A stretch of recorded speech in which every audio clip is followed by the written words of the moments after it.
There are moments when you pray and nothing happens. No answer, no sign, just silence. And the silence hurts more than the problem. That's where they were. You know that feeling when you ask for help and it doesn't come. Not immediately, not clearly, not the way you expected. You pray, you hope, you wait, and nothing changes. The situation stays the same. The pain stays, the uncertainty stays, and slowly a question begins to form. Where is God? That's where they are. Two sisters, Martha, Mary, and their brother Lazarus. Someone they love deeply, someone important, someone who matters, and now he's sick, not slightly, not temporarily, seriously, dangerously.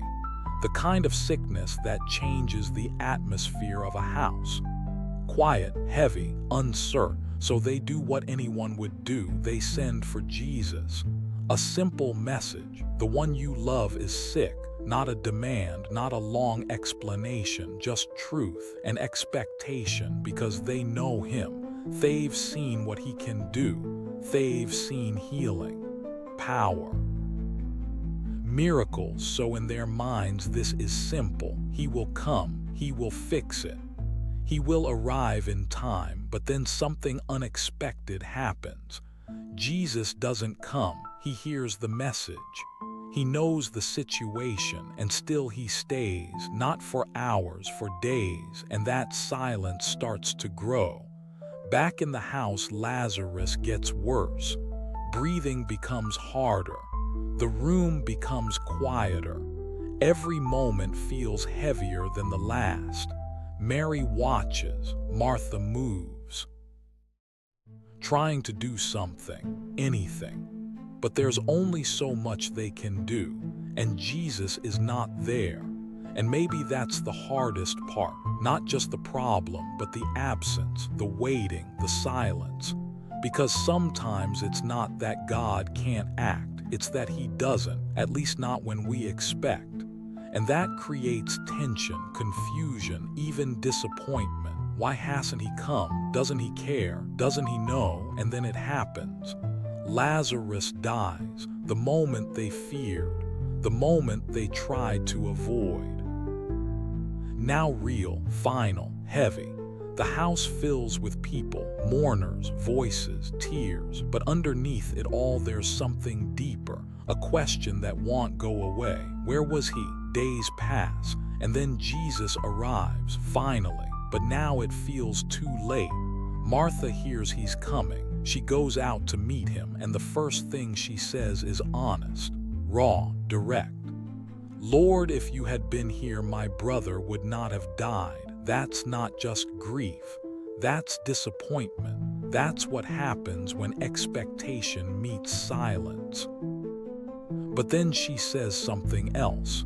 But I know even now God will give you whatever you ask. Faith still there, but shaken, tired, holding on but not fully understanding. Jesus looks at her and says, your brother will rise again. She answers logically. Theologically, I know at the last day, but Jesus is speaking about now. Something closer, something immediate. I am the resurrection and the life, not just future, present, active, alive. Then Mary comes, she falls at his feet, says the same words. If you had been here, but this time there's no explanation, no conversation, just emotion, just tears. And in that moment, Jesus doesn't explain. He doesn't correct. He doesn't teach.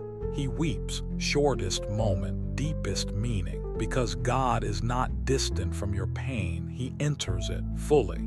Even knowing what comes next, he feels what you feel. Then he walks to the tomb, a stone, heavy, sealed, final. Take the stone away. Martha hesitates. There will be a smell. It's been 4 days. In other words, it's too late. But Jesus responds, did I not tell you that if you believe you will see the glory of God? The stone is moved. The impossible moment begins. Jesus looks up, speaks, then calls out, "Lazarus, come out." Silence. A second passes. Then movement from inside the tomb. Lazarus walks out, alive. What was dead breathing again, what was lost restored, what felt final reversed. And suddenly everything makes sense. Not before, not during, after, because the delay was not absence, it was purpose. Jesus didn't arrive late. He arrived at the right moment, not to prevent death, but to defeat it. And maybe that's what speaks to you, because sometimes God doesn't act when you expect, not because He's absent, but because He's doing something you can't see yet. The silence is not neglect. The delay is not rejection, it's preparation for something deeper, something greater, something that wouldn't exist without the waiting. Because if Jesus had come earlier, this would have been healing. But because He waited, it became resurrection. And maybe that's where you are, waiting, praying, not seeing answers, wondering if anything is happening. If that's you, remember this moment. Silence doesn't mean God is gone. Delay doesn't mean God said no. It might mean He's preparing something greater than what you asked for.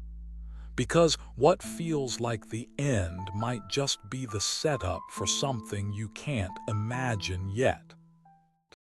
So don't walk away in the silence. Stay, even here, because sometimes the greatest miracles come after the longest waits.